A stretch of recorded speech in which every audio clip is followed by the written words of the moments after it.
మహారాష్ట్రలో దారుణం చోటు చేసుకుంది. ప్రభుత్వ ఆసుపత్రిలో పనిచేస్తున్న ఓ మహిళా డాక్టర్ ఆత్మహత్యకు పాల్పడింది. ఈ ఘటన మహారాష్ట్రలో ఇప్పుడు తీవ్ర సంచలనం రేపుతుంది. ఆమె మరణం తర్వాత చేతిపై ఉన్న సూసైడ్ లెటర్ ఇప్పుడు పెను దుమారం రేపుతుంది. ఆ మహిళా డాక్టర్ పై ఓ ఎస్ఐ 5 నెలల వ్యవధిలో 4 సార్లు అత్యాచారం చేసినట్లు తెలుస్తోంది. అయితే ఆ ఆత్మహత్యకు ముందే తనపై జరుగుతున్న వేధింపులను వివరిస్తూ డీఎస్పీకి లేఖ రాసినట్లు సమాచారం. ఈ డాక్టర్ సూసైడ్ కేసు మహారాష్ట్ర వ్యాప్తంగా పెను సంచలనం రేపుతుంది. ఇప్పుడు స్వయంగా ముఖ్యమంత్రి దేవేంద్ర ఫడ్నవీస్ రంగంలో దిగాడు.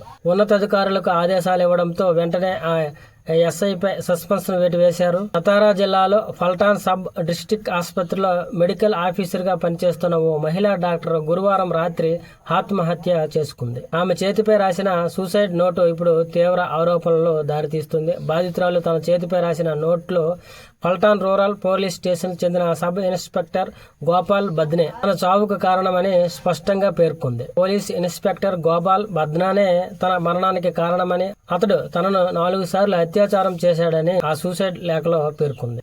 ఆత్మహత్యకు కొన్ని నెలల ముందే అంటే జూన్ 19వ తేదీన బాధితురాలు ఇదే తరహా ఆరోపణలు ప్రస్తావిస్తూ ఫల్టాన్ సబ్ డివిజన్ ఆఫీస్ డీఎస్పీకి ఒక లేఖ రాసినట్లు తెలిసింది.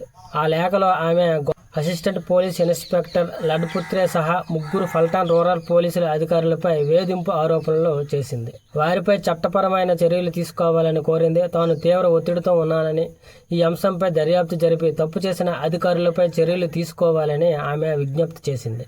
ఇక ఈ వ్యవహారం తీవ్రం కావడంతో ముఖ్యమంత్రి దేవేంద్ర ఫడ్నవీస్ ఆదేశాల మేరకు నిందితుడు ఎస్ఐ గోపాల్ బద్నేను సస్పెండ్ చేసినట్లు సమాచారం. మరోవైపు అతడిని అరెస్ట్ చేసేందుకు ప్రత్యేక బృందాలు ఏర్పాటు చేశారు. రక్షించాల్సిన పోలీసులే వేధిస్తే న్యాయం ఎలా జరుగుతుందని ప్రతిపక్షాలు మండిపడ్డాయి. బాధితురాలు గతంలో ఫిర్యాదు చేసినా ఎందుకు చర్యలు తీసుకోలేదని నిలదీశారు. కేవలం విచారణకు ఆదేశిస్తే సరిపోదని, నిందితులను ఉద్యోగాల నుంచి తొలగించాలని, లేదంటే వారు దర్యాప్తుపై ప్రభావం చూపిస్తారని డిమాండ్ చేశారు.